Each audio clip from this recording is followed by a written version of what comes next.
मेरे भाई एक बार शांत हो जाइए सभी आदमी। हो गए शांत? ऑनलाइन वाले भाई जा रहा है आवाज? हाँ, आप लोग जो है आवाज को म्यूट रखिए। जब क्वेश्चन करना हो, जब नहीं समझिएगा तब ऑन करके तब क्वेश्चन कर लीजिएगा, फिर म्यूट कर दीजिएगा। ठीक? वीडियो को हर वक्त ऑन रखना है, आवाज को म्यूट रखना है। ठीक?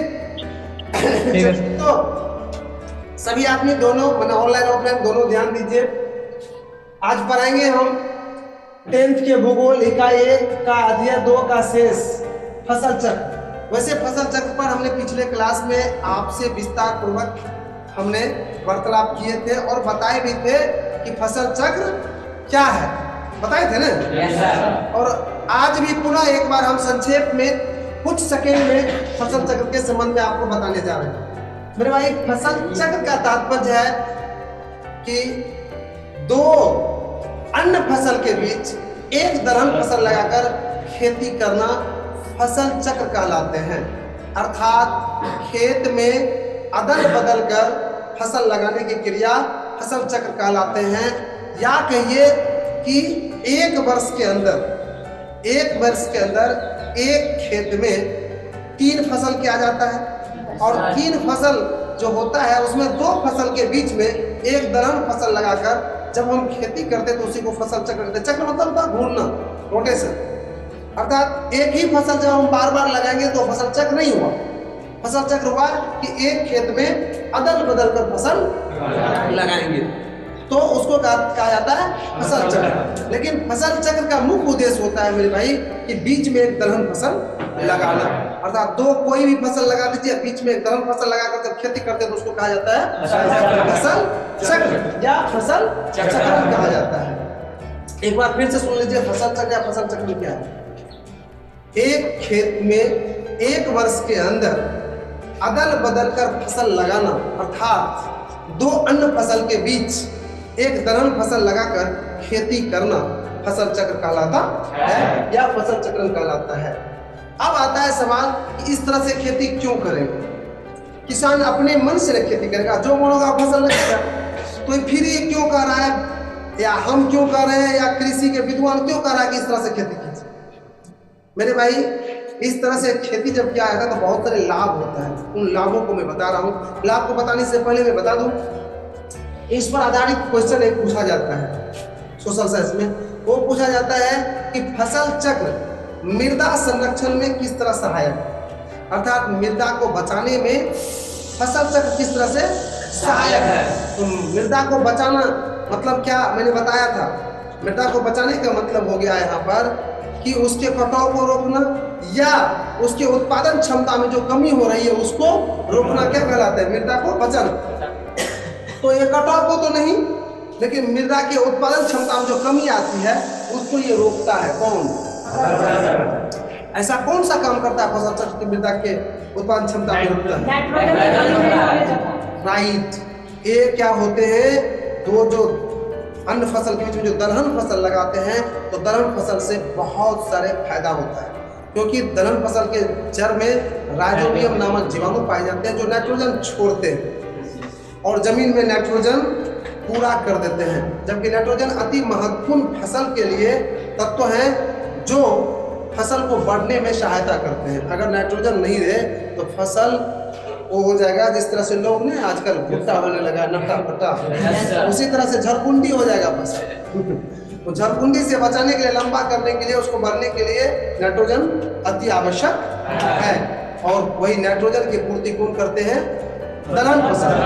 और दलहन फसल जब लगाते हैं खेत में तो किस प्रक्रिया के अंतर्गत लगाते हैं? फसल चक्र के अंतर्गत लगाते हैं। अर्थात हम कह सकते हैं कि फसल चक्र के द्वारा खेत में अति महत्वपूर्ण जो नाइट्रोजन होते हैं उसको पूर्ति किया जाता है, उसकी कमी मिट्टी में नहीं होने दिया जाता है, जिससे मिट्टी की उत्पादन क्षमता में कमी नहीं आती है।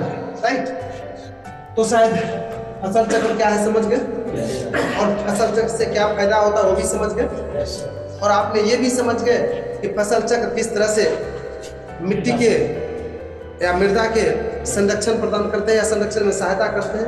और आप इस पर एक और क्वेश्चन समझ गए कि मिट्टी में जो नाइट्रोजन होता है उसको कैसे पूर्ति करता है, उसको पूर्ति करने में फसल चक्र का क्या योगदान है।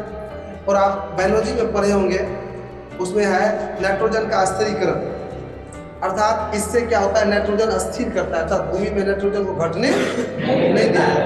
अर्थात फसल चक्र हम कह सकते हैं कि मृदा संरक्षण से लेकर फसल के उत्पादन एवं नाइट्रोजन के स्थिरीकरण से लेकर हर काम में, अर्थात किसान के लिए बहुत महत्वपूर्ण चीज है।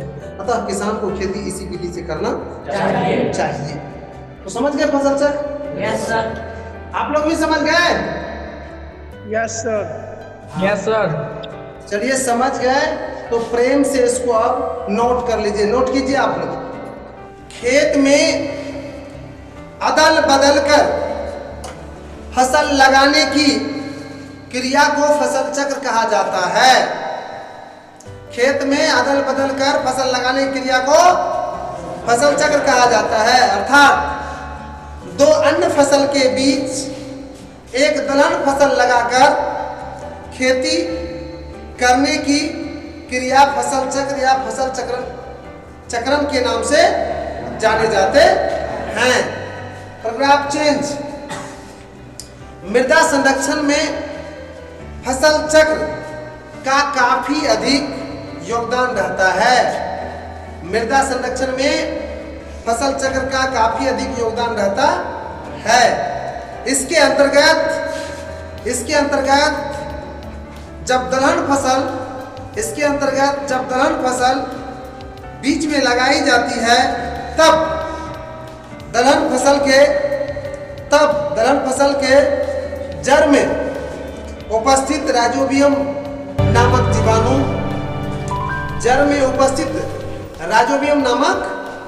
जीवाणु नाइट्रोजन छोड़ते रहते हैं, जिससे पौधों के अति महत्वपूर्ण पोषक तत्व नाइट्रोजन की कमी नहीं हो पाती है, जिससे भूमि का उच्च उत्पादन क्षमता बनी रहती है। इस तरह से मेरे भाई फसल चक्र आपने लिख भी लिया और समझ भी गए। अब दोनों बताइए, ऑनलाइन और ऑफलाइन दोनों, कि इसमें किसी भी तरह का आपको दिक्कत हो जाता है, थोड़ा सा भी अकोरती, तो आप बताइए। कहीं पर भी 0.001% भी कि रे भैया गंजी वाला है दिक्कत रे? नहीं सर। नहीं ना, बड़े आगे। Yes sir. जी। कल से जब गंजी पहन के क्लास में बैठेगा तब दिखा देते हैं। आप क्या समझते हैं कि ऑनलाइन क्लास रहते हैं, आप तो यहाँ पर नहीं देखते हैं, आपका पूरा फिगर आता है, सब कुछ आता है यहाँ पर तो। चलिए ठीक है, तो अगला पॉइंट बताइए क्या है? भारत क्या है? नदी डेल्टा का विकास। भारत में नदी डेल्टा का विकास। अगला पॉइंट है मेरे भाई, भारत में नदी डेल्टा का विकास। मेरे भाई अभी पढ़ना है भारत में नदी डेल्टा के विकास। सबसे पहले तो हम लोग जानेंगे कि ये डेल्टा क्या होता है मेरे भाई, या नदी डेल्टा क्या होता है। डेल्टा नहीं, नदी का नाम नहीं है डेल्टा। वो क्या है? नदी तो समझते हैं कि जल के बहने की मार्ग को नदी कहते हैं, और डेल्टा क्या होता है? देखिए ये नदी है, ये नदी, और इसके जब इस समुद्र में गिरने से पहले या बूढ़ा जब हो जाता है, जवानी थोड़ा सा कम हो जाता है, जवानी कब आ जाता जानते हैं?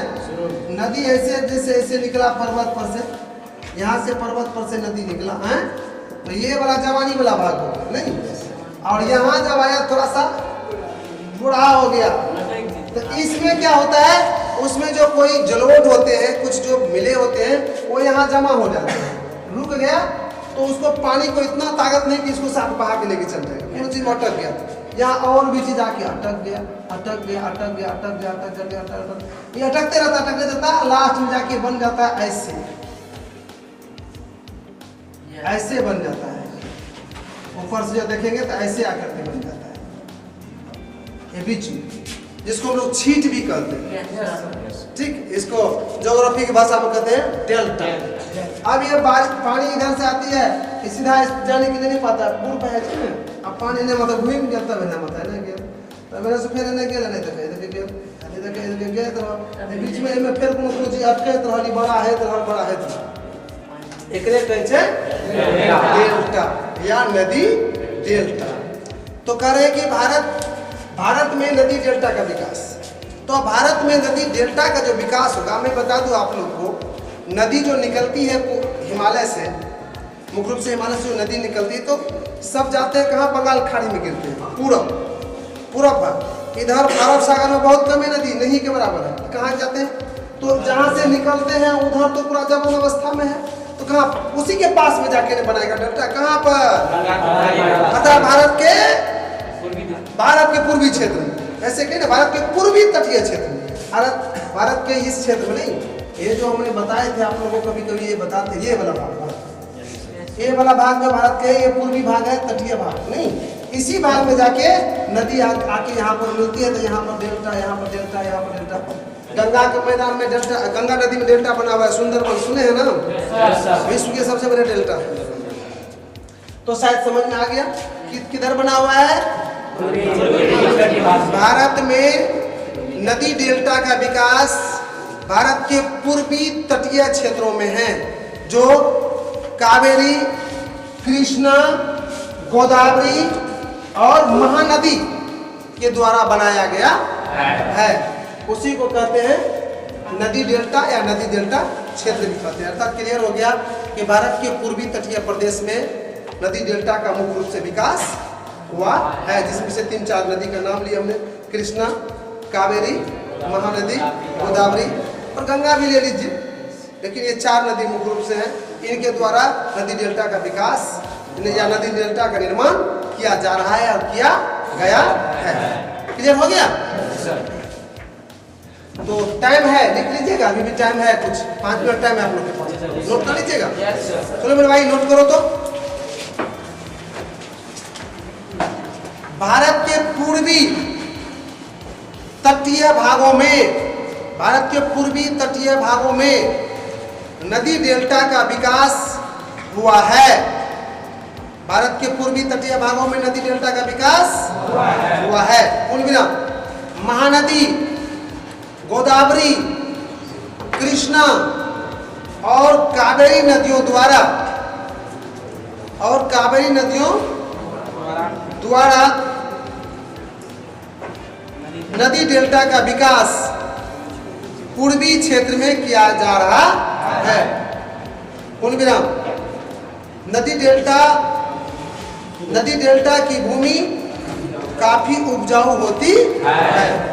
तो मेरे भाई भारत में जो नदी डेल्टा का विकास हुआ, किस नदी के द्वारा हो रहा है और किस क्षेत्र में हो रहा है, वो दोनों चीज आपके जान गए नहीं। ऑब्जेक्टिव में भी पूछा जा सकता है मेरे भाई कि भारत में नदी डेल्टा का विकास मुख्य रूप से किस भाग में हो रहा है, पूर्वी, पश्चिमी, उत्तर, दक्षिण, कौन दे देगा, किस नदी द्वारा मुख्य रूप से किया जाता है, तो ये नदी सब समझ गए सब कुछ। तो मेरे भाई लगता है समय खत्म हो रहा है, अर्थात आज की क्लास को यहीं पर विराम दिया जा रहा है।